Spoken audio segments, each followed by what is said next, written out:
In our second part of our Reactions of Alkenes podcast, we're going to go over halogenation. In halogenation, we are doing exactly what it sounds like. We're adding a halogen to an alkene to form an alkyl halide. We know reactions of alkenes are addition reactions where we're breaking the double bond, forming an alkane. So this reaction is very similar to a hydrogenation reaction, except for instead of adding two hydrogens, we're going to add two halogens. This time, though, there is no catalyst required. So let's take a look at, generally speaking, at what's happening. So in addition reaction or halogenation reaction, we're going to break that double bond just the same as we did before. When we do this, if you'll remember, this is going to form two places on carbon that can bond to halogens.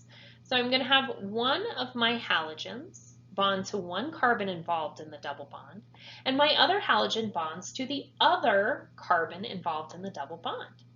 So we go from having an alkene to having an alkyl halide. So it is now an alkane because it has a double bond instead of a single bond instead of a double bond. But now it has two halogens attached to it. Let's practice a word equation. Ethene reacts with chlorine gas. They sure didn't give me much to work with here, but I know I have an alkene and I know I have a halogen. And you pretty much just have to read between lines and know that when you have chlorine gas, it's diatomic. So it would be a Cl2 whenever I see chlorine gas or bromine gas. So I'm going to start with my complete structural formula for ethene, which is a 2-carbon alkene. And I'm just going to go ahead and draw my hydrogens coming on out of that. All right, and to that,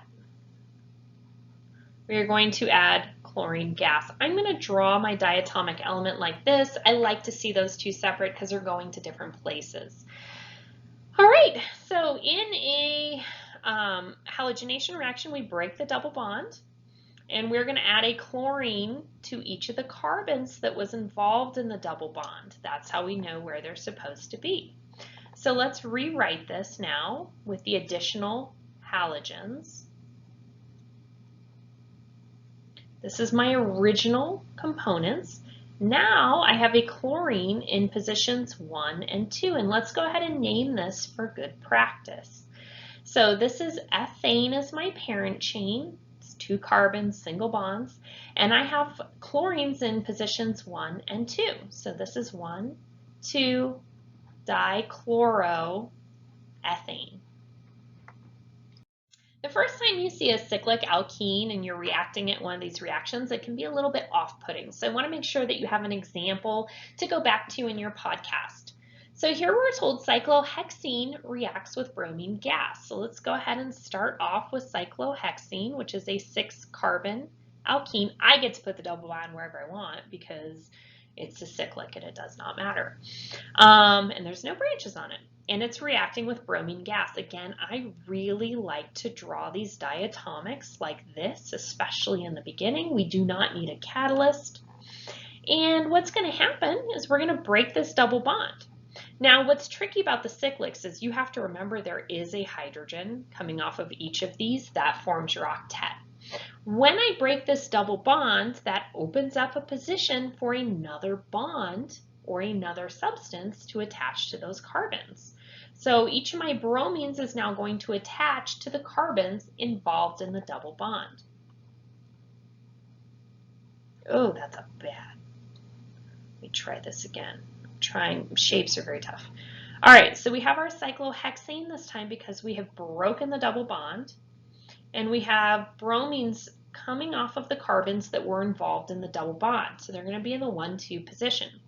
So we started with an alkene, and now we have our parent chain is cyclohexane because it is a single bond, and we have bromines in the 1,2 position. So 1,2 dibromo cyclohexane. One reaction you're going to see in your hydrocarbons lab is a bromination reaction, which is a halogenation reaction. And this is often used as a test for the presence of unsaturated bonds. And remember that unsaturated can be alkenes and they can be alkynes.